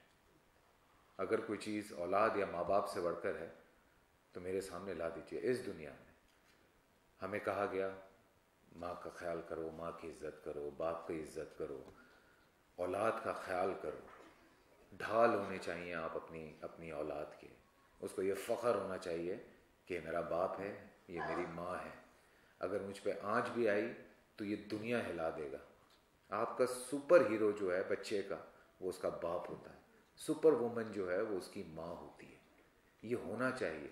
साबित करें अपने बच्चों को। सिर्फ अपने माँ बाप का ख्याल ना करें कि मेरी माँ है, मेरा बाप है, सिर्फ ये मत करें, अपने बच्चों का, अपनी बीवी का भी ख्याल करें भाई। खुदा के वास्ते ये एक अच्छा प्लेटफॉर्म था, तो मैंने कहा कि मैं ज़रूर इस बारे में बात करूं। और मैं बहुत शुक्रगुजार हूं कि हमारी छोटी सी एक कोशिश, जो ये बहुत प्यारी बच्ची, अल्लाह पाक उसे जन्नत नसीब करे, ज़ैनब, या इस जैसी तमाम बच्चियां जो ऐसे हादसों का शिकार हुई हैं, उनकी वजह से हम बहुत अरसे से इस कोशिश में थे कि किसी तरह से ये बात उठे, ये बात निकले, हम भी आगे बढ़ें, हम भी कोशिश करें। चाहे वो तूबा हो, चाहे वो रिसेंटली आसमा हो, चाहे वो ज़ैनब हो, या कोई बच्चे हों। इमरान एक लड़का था जिसके साथ ज़्यादती हुई थी, या और बहुत सारे केसेस तो रिपोर्ट ही नहीं होते। खैर, तो हम सब इंतज़ार में रहते हैं शायद, पर अब वो वक्त आया जब सभी उठ गए हैं। तो एक अच्छा वक्त है कि हमने भी एक कोशिश शुरू की जिसमें हम ये बार बार कह रहे हैं। मैं अपने शो पे कोशिश करता हूँ कि बच्चों को थोड़ी थोड़ी अवेयरनेस जो है एंटरटेनमेंट के साथ देता रहूँ। बच्चों को किस तरह से आप सिखाएं कि वो डरे नहीं, निडर होना चाहिए बच्चा। कोई इंसान उस बच्चे का हाथ पकड़ के खींचने की कोशिश करता है। बच्चे को घर पे ट्रेनिंग दें कि वो किस तरह से दूसरा हाथ पकड़ के उसके हाथ पे काट ले, किस तरह से चीखे, किस तरह से भागे और किस तरह से बताए। ये हमने भी इसी बात को जो है वो बताने की कोशिश की है कि चीखो, भागो, बताओ। सो हम इस चीज़ को लेके चल रहे हैं और हम चाहते हैं कि आप लोग सब देखें, कब तक आपकी जिम्मेदारियां चेयरमैन साहिबा उठाती रहेंगी, सेक्रेटरी साहब उठाते रहेंगे, या हम किसी वकील के पीछे भागते रहेंगे, या किसी मीडिया वाले को बुरा भला बोलते रहेंगे? हम कब तक ये करते रहेंगे? हम कब तक हुकूमतों को गलत कहते रहेंगे? हम कब तक पुलिस को गलत कहते रहेंगे? हमारे भी फ़राइज़ में कुछ चीज़ शामिल है। हमारा भी फ़र्ज़ बनता है कि हम खुद से भी कुछ करें। कुछ नहीं कर सकते आप मोहल्ले की 40 औरतें मिलके, 10 औरतें मिलके, 5 औरतें मिलके एक ऐसी कम्युनिटी बना लीजिए, एक ऐसी स्ट्रॉन्ग बॉन्डिंग बना लीजिए कि आपके उस मोहल्ले में अगर कोई बात होती है तो आप उस मोहल्ले के किसी बड़े को बता दें, फिर वो जाने और वो जाने। पुलिस नहीं सुनती ना, घर मोहल्ले के बड़े तो सुनेंगे। सो आप औरतों के पास इतनी ताकत मौजूद है। जब हम मर्द घरों में अपनी औरतों की सुन सुन के चुप करके बैठ जाते हैं तो आपकी भी सब सुनते होंगे। यकीन करें मेरी बात, हिम्मत पकड़ें और अपने बच्चों का ख्याल खुद कर सकते हैं। आप लोग खुद से कुछ करना पड़ेगा, वरना इस तरह से अगर हम मदद ही मांगते रहेंगे तो हम मदद ही मांगते रहेंगे। सिर्फ मदद करने के लिए लोग हैं, कोशिश कर रहे हैं, लेकिन अपने आप को भी स्ट्रॉन्ग कीजिए, अपने आप को भी मजबूत कीजिए। बहुत बहुत शुक्रिया। पाकिस्तान जिंदाबाद।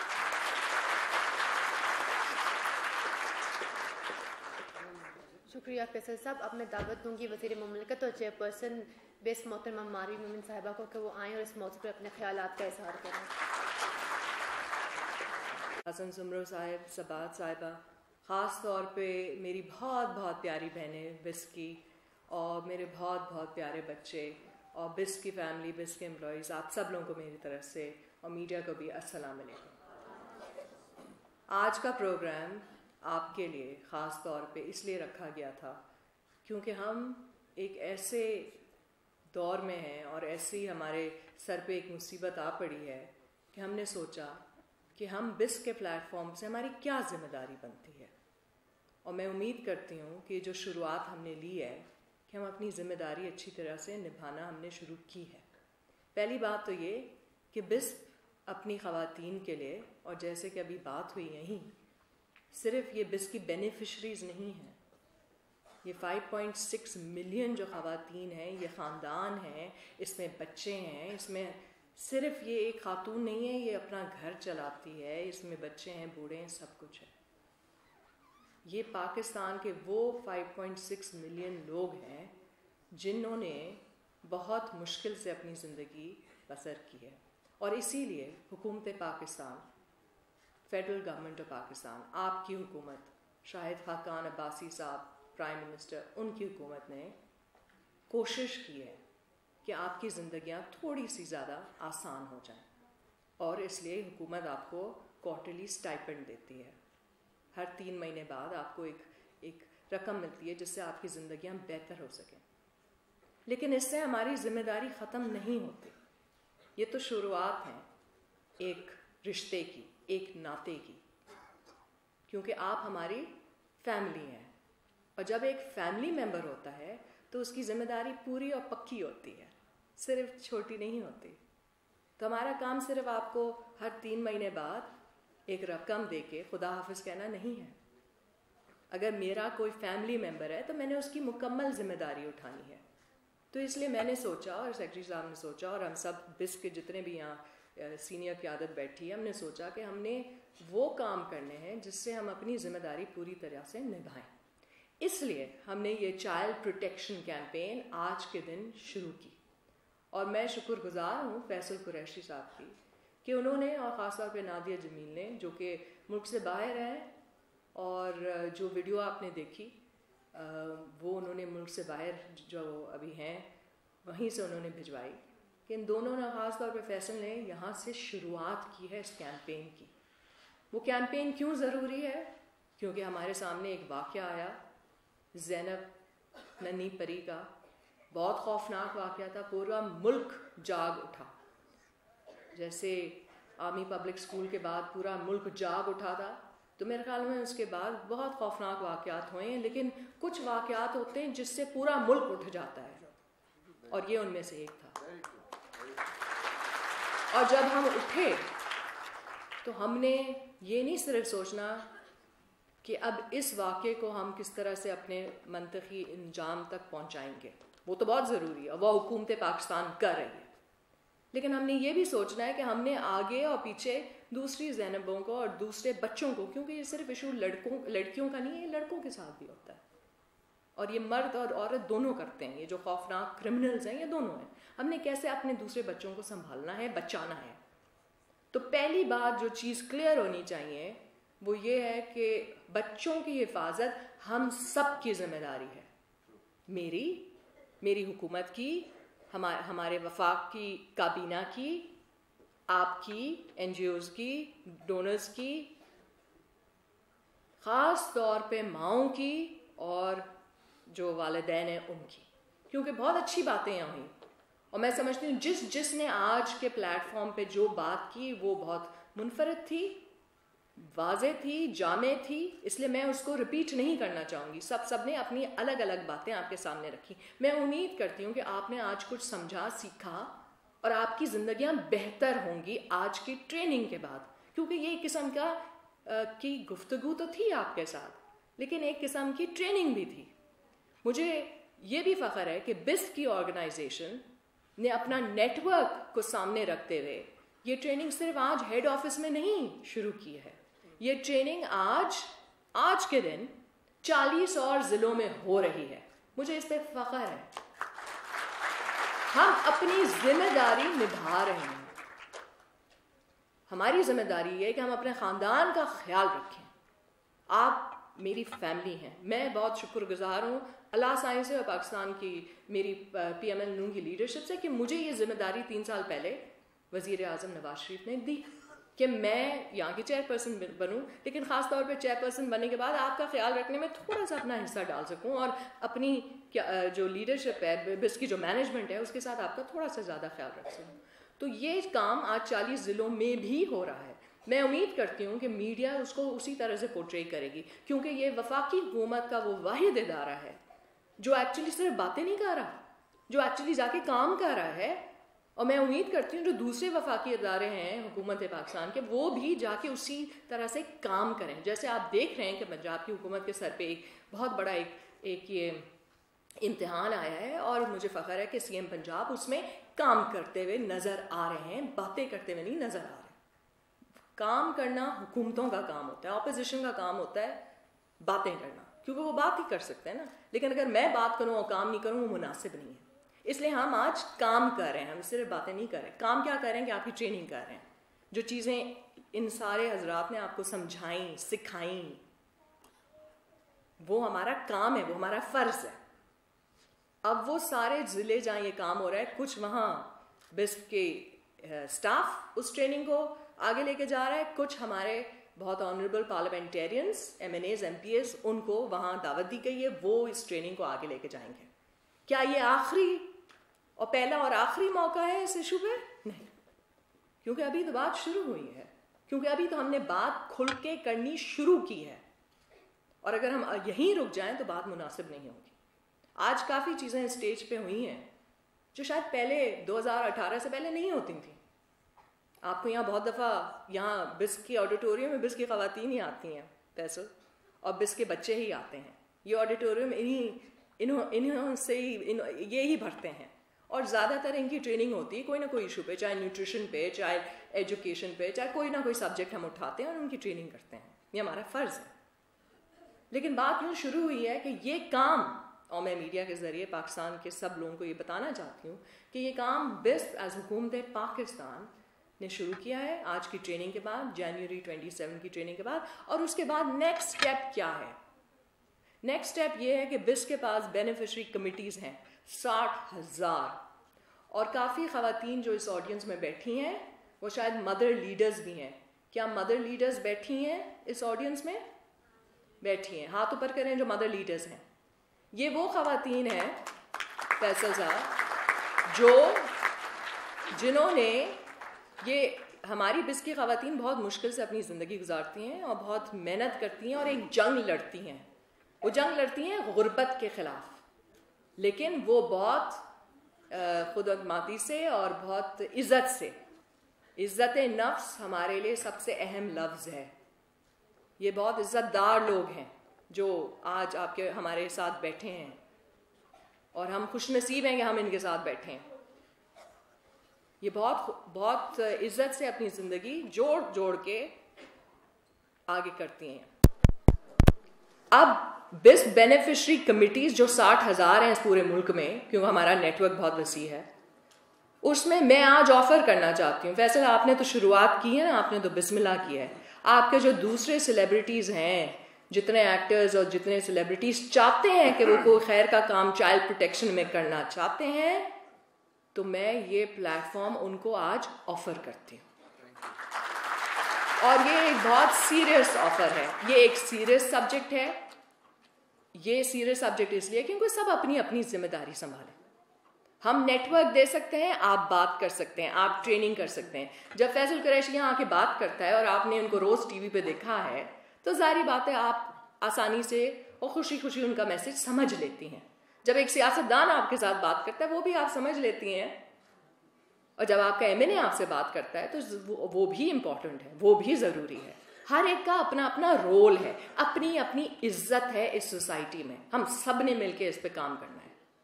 तो मैंने पहले तो 60,000 बिस बेनिफिशरी कमिटी सिर्फ सेलिब्रिटीज़ या एक्टर्स के लिए नहीं खोली है, लेकिन वो लोग, वो रोल मॉडल्स इस माशरे में जो समझते हैं कि वो कोई अच्छा खैर का काम करना चाहते हैं, लेकिन उनके पास प्लेटफॉर्म नहीं है इस तरह का। हुकूमत पाकिस्तान आपको वो प्लेटफॉर्म दे रही है, हुकूमत पाकिस्तान दे रही है, ये हुकूमत पाकिस्तान का फ़र्ज़ है।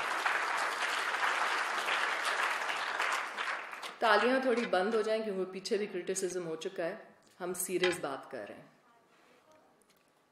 अब सेकंड पॉइंट, दूसरा जो आज मैं बहुत बड़ा एक आगे इस मुहिम में रखना चाहती हूँ कि हम अपने बिस बेनिफिशरी कमिटीज़ में ये वीडियोस, क्योंकि मेरे ख्याल में ये कार्टून बच्चों को अच्छा लगा। बच्चों, आपको अच्छा लगा? मज़े का था ना? क्या नाम था? टिंकू और टीना। हाँ, तो ये ऐसी चीज़ें हैं। अभी तो हमने शुरुआत की, हम एक्सपर्ट्स नहीं थे, हम 2 दिन में एक्सपर्ट बनने की कोशिश कर रहे हैं, क्योंकि हमारे सामने एक जंगी सिचुएशन है। हम जंगी हालात में काम कर रहे हैं। जब बम सर पे आते थे, और जो हमारी जंग जो टेररिस्ट के खिलाफ जो चल रही है, उसमें भी हमने जंगी हालात में मिलके काम किया है। ये भी एक किस्म की जंग है, और ये कोई छोटी जंग नहीं है। चाइल्ड प्रोटेक्शन और बच्चों की हिफाजत बहुत बड़ी जंग है, क्योंकि बहुत बहुत अच्छी बातें इधर ही 5 मिनट पहले हुई हैं कि अगर बच्चे पैदा किए हैं तो उनका ख्याल भी रखना हम सबका अपना अपना फ़र्ज़ है। और एक एक माँ यही चाहती है कि उसका बच्चा उसका फ़ख्र बने। तो फ़ख्र बनाने के लिए एक जंग है, आसान नहीं है इस गुर्बत की सिचुएशन में, क्योंकि मेरी फैमिली, बिस्प की फैमिली को आम मामूली फैमिली नहीं है, वो गुर्बत से अपनी ज़िंदगी आगे कर रही है। और इसी में से बहुत खूबसूरत बच्चे और बहुत काबिल बच्चे निकल भी रहे हैं और निकलेंगे भी। और इसका सबूत हम आपको 31 तारीख जब वज़ीर आज़म साहब इंशाल्लाह ताला यहाँ आएंगे तो वसीले तालीम के प्रोग्राम में आपको देंगे। वो बातें 2-3 दिन के बाद होंगी कि हमारे बच्चों ने किस तरह से आला तालीम ली है। हमारी फैमिली, बिस्प की फैमिली, 5.6 मिलियन ख़वातीन, उनके बच्चे, उन्होंने कितना अच्छी पढ़ाई करके आगे अच्छे नंबर्स लिए। वो बात बाद में होगी, लेकिन अभी हम बात करना चाह रहे हैं कि ये जो बिस बेनिफिशरी कमिटीज़ हैं उसमें हम ये वीडियोज़ और ये सारी चीज़ें दिखाना चाहेंगे। दूसरी चीज़, तीसरी चीज़ ये कि हमने नोट किया है कि माशाल्लाह काम तो इस सब्जेक्ट पे हुआ है। कुछ सूबों में आपकी प्रोटेस्ट से और आपकी जोरी से जो है कुछ करिकुलम भी सही हो गया, आपको हम अप्रिशिएट करते हैं उसमें। कुछ सूबों में पहले से सही है, कुछ सूबों में चाइल्ड प्रोटेक्शन ब्यूरोज बन रहे हैं। मैंने खुद इस पर एक बिल दिया था 2014 में, जो काइंड ऑफ 2016 में एक उसका हुकूमती वर्जन आया। वो मेरी अब मैं उस पर ज़्यादा नहीं बोलना चाहती हूँ, लेकिन मैं डेफिनेटली ये कहना चाहती हूँ कि हुकूमत की जिम्मेदारी बनती है कि प्राइवेट मेंबर बिल्स उठाए और उसको टोटलिटी में ले, यानी कि उसको काट कूट के आगे लेके आए। अब ये बात कि कुछ एरियाज में हॉटलाइन है, कुछ सूबों में हॉटलाइंस नहीं है। पाकिस्तान एक बहुत खूबसूरत गुलदस्ता है जिसमें 4 सूबे, 2 टेरिटरीज, 1 फाटा और 1 ICT है। हमारी जिम्मेदारी सिर्फ एक सुबह की नहीं है। जब हम यहाँ खड़े होकर इस प्लेटफॉर्म से बात करते हैं तो मेरे लिए वो बच्चा जो टोबा टेक सिंह में है, जो ठट्टे में है, जो कहीं भी है, वो उतना ही अहम है जाके जो 6 डिफरेंट इलाकों में जो मैंने नाम अभी लिए। इसलिए हम हर जगह पहुंचने की कोशिश करते हैं। और आपको जो है इसमें आपको मुतमईन होंगे कि फैसल जो ये आज की मुहिम चल रही है वो फाटा तक गई है, क्योंकि नॉर्मली फाटा रह जाता है, लेकिन आज की मुहिम फाटा में भी हुई है। इस्लामाबाद तो ऑब्वियस है, लाहौर ऑब्वियस है, पेशावर ऑब्वियस है, ये कैपिटल्स प्रोविंसेस के तो ऑब्वियस हैं, लेकिन हम हर जगह तक पहुंचने की कोशिश करते हैं। तो इसलिए मुझे लगता है कुछ चीज़ें मिसिंग हैं। जो चीज़ें मिसिंग हैं हम अपना हिस्सा डाल रहे हैं। I hope the others will follow our lead.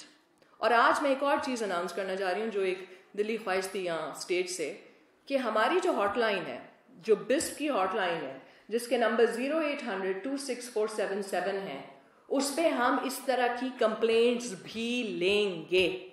इसलिए पाकिस्तान का हर बच्चा, बट खास तौर पे मेरी फैमिली का हर बच्चा, मतलब बिस्प की खवातीन और उनके बच्चे, लेकिन ये सिर्फ उनको तो महदूद नहीं है ना, हम वहां तक तो नहीं लाइन क्रॉस कर सकते, लेकिन खास तौर पे आपके लिए ये सहूलत है कि आप इस हॉटलाइन को यूज करें और इस हॉटलाइन को अपना समझें।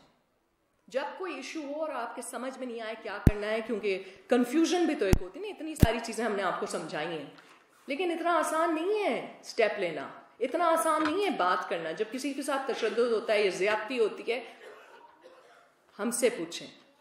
हम बड़े बड़े ओहदों पे बैठे होते हैं लेकिन हमसे भी बात नहीं होती कभी कभी। इसलिए जब इस तरह के हालात हों और आप कंफ्यूज हों, आप किसी से बात करना चाहते हैं और रिपोर्ट करना चाहते हैं और एडवाइस लेना चाहते हैं, कॉल कीजिए इस नंबर पे। एक्सप्लेन करें कि ये मेरा नाम है, ये मेरा CNIC है, मैं बिस्क की बेनिफिशरी हूँ या नहीं, लेकिन जाहिर बात है बिस्क की बेनिफिशरीज के लिए ये खोला जा रहा है, लेकिन सिर्फ महदूद नहीं कर सकते क्योंकि ह्यूमैनिटी इज एट स्टेक है, पाकिस्तान इज एट स्टेक है। और बच्चे समझते हैं कि माँ बाप उनकी बात नहीं सुन रहे, कॉल कीजिए, लेकिन गलत चीज़ों के लिए कॉल ना कीजिए इस हॉटलाइन को, क्योंकि ये हॉटलाइन बहुत इंपॉर्टेंट हॉटलाइन। सेकंड ये कि काफ़ी जगह पे हमारी जो खवातीन हैं ख़ास तौर पे, उनमें इतनी जो है शायद उनके पास इतने वसाइल नहीं हैं कि वो लीगल असिस्टेंस ले सकें और एक लॉयर रख सकें और अपना केस फाइट कर सकें।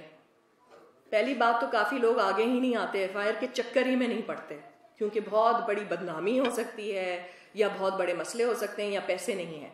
तो ना बदनामी का इशू होना चाहिए ना पैसों का इशू होना चाहिए। बदनामी का इशू हमने सॉल्व कर दिया। अगर आप बात नहीं करेंगे तो आपका बच्चा जो पहले से अफेक्ट हो चुका है, जिसके साथ ये तशद्दुद ज़हनी या जिस्मानी हो चुका है, वो तो उसके साथ तो आपने अपनी जिम्मेदारी नहीं निभाई ना, उसकी तो आपने प्रोटेक्शन नहीं की।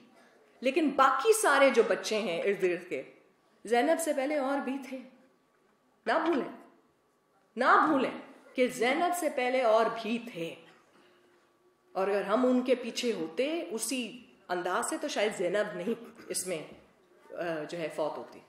इसलिए अगर किसी के साथ ये जाती हुई तो सबका फर्ज बनता है अपने बच्चों के लिए और दूसरे बच्चों के लिए कि फौरन से रिपोर्ट करें। लीगल असिस्टेंस बिस्क दे रहा है बिस्क की फैमिलीज को, हॉटलाइन बिस्क दे रहा है बिस्क की फैमिलीज को, प्लस ऑब्वियसली अदर्स, और उसके साथ साथ हम बेनिफिशियरी कमिटीज में भी ये ट्रेनिंग देंगे। Last but not the least कुछ अनाउंसमेंट्स में मेरा फर्ज है एज चेयरपर्सन अनाउंसमेंट करना ये बात कि ये जो बिस्क की जो बच्चे जो स्कूल जाते हैं हमारे, जिनको हम एक्स्ट्रा स्टाइपेंड देते हैं, माओं को एक्स्ट्रा पैसे दिए जाते हैं फैसल to send them to school, उसके लिए हम स्कूलों में कोशिश करेंगे, क्योंकि ये वफाक का सब्जेक्ट नहीं है, ICT में तो हम कर सकते हैं, लेकिन बाकी सारे सूबों में हम कोशिश करेंगे कि वो ये वीडियोस और ये ट्रेनिंग मटेरियल दिखाएं, क्योंकि एक सूबे ने तो निसाब में डाल दिया है अप्रैल से, लेकिन बाकियों ने शायद डाला है नहीं डाला है, वो बीच में जो भी है, लेकिन एटलीस्ट हम अपनी कोशिश तो करेंगे कि ये वीडियो सिंपल चीज़ें, ये वीडियो ही बहुत इंपॉर्टेंट थी, ये वीडियो कोई छोटी वीडियो नहीं थी, ये जो कार्टून था ये बहुत बड़े मसलों को छोटे छोटे लफ्ज़ों में, आसान लफ्ज़ों में बयान करने का एक अच्छा नमूना था, और ऐसी अच्छी नमूने और भी आएंगे। अभी तो शुरुआत है इस जंग की, ये जंग है उन सब खौफनाक लोगों के खिलाफ जिन्होंने ना इंसानियत की कदर की है, ना इस्लाम का एहतराम किया है, और ना उनको हैवान और जानवर और इंसान होने में कोई फ़र्क नज़र आता है। तो हम ये जंग जीतेंगे। जैसे कि हमारी ख़वातीन ने गुर्बत के ख़िलाफ़ जंग जीती है, हम ये भी जंग जीतेंगे इंशाअल्लाह ताला। अल्लाह ताला हमारे साथ हो, अल्लाह साईं हमारे साथ हो। और मैं उम्मीद करती हूँ कि आज जितने भी लोग आए हों वो जाके अपने दूसरे दोस्तों को भी इसके बारे में बताएंगे और ये जंग मिल के इंशाअल्लाह ताला जीतेंगे। पाकिस्तान जिंदाबाद।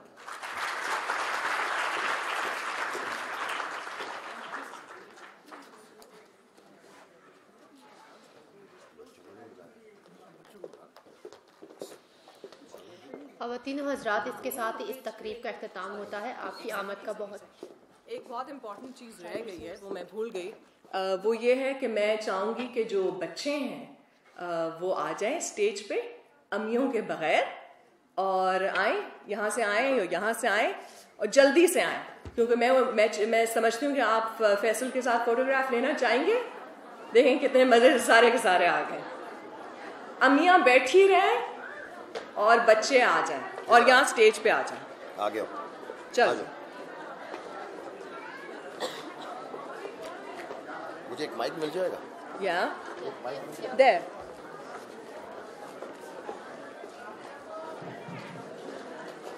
कितने प्यारे हैं हमारे बच्चे, और पता ही नहीं चला कि इस ऑडियंस में माशाल्लाह किधर किधर बैठे थे।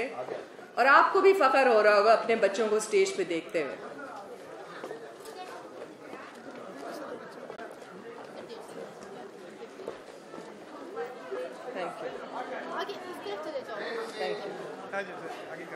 और जो बच्चे स्टेज पे नहीं आ सकते, मेरे ख्याल में फैसल उनको बिठाने की कोशिश में है और वो बैठ जाएं, नीचे आ जाएं, लेकिन सारे के सारे आ जाएं। आगे आ जाएं, नीचे आ जाएं, आगे नीचे आ जाएं, नीचे आ जाएं। ये वाले सारे बच्चे नीचे आ जाएं, नीचे आ जाएं, लड़कियों पर आ जाए, आगे चले जाए, आगे नीचे आ जाए, नीचे आ जाए सारे। चलो नीचे जाए, नीचे नीचे नीचे, चलो चलो नीचे, चलो लड़के बाकी जो है वो नीचे चले जाए। शाबाश, कोई बात नहीं। यहाँ पे हो जाए, आगे हो जाए। बेटे आप आगे हो, इनको नीचे भेजो, नीचे अभी तो छोटे बच्चे, इधर आओ, आप आगे जाओ, नीचे से जाओ,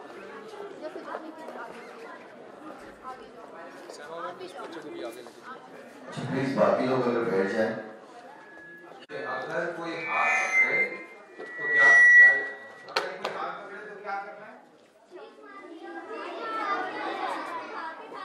अगर कोई आपके साथ कोई भी गलत हरकत करता है, आपको कॉफी देने के बहाने या कुछ करता है, तो आप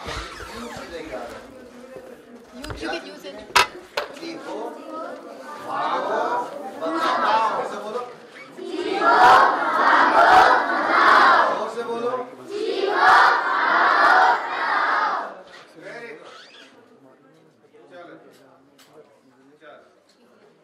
दोबारा बोलेंगे, क्या करना है?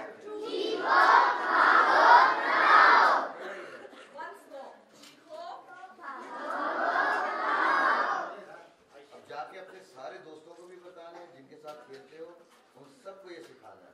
क्या सिखाना है?